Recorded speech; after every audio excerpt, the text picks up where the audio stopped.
Це свята є таке дуже гарне, дуже добре. Тому що під час тих свят ми багато сидимо вдома. І колядуємо на вулицях, і вдома. Ну, передусім сидимо вдома, є 3 святвечері. Якщо хоче, то і обряду грецького, східнього, і латинського. І різні застолі, скільки їжі піде в цей час, то стільки магазина Ашан і інше радіють. Ну, але це є дуже добре, тому що християнська сім'я опирається на столі.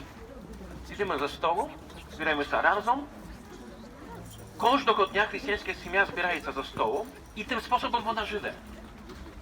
Це простий спосіб. Сидіти за столом і їсти. Нічого не треба багато видумувати. І тоді існує християнська сім'я.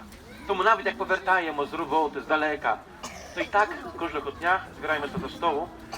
І це є те, що приніс нам Ісус Христос через своє народження. Народився у сім'ї. Війшов союз з нами. Сів біля нас. І також бажаємо, щоб наші сім'ї були такі, щоб могли кожного дня збиратися за столом. Не тільки так святково, як в різдвяний час, але це є річ, яка нам дуже буде допомагати в будуванню єдності. Христос народився. Славімо Його!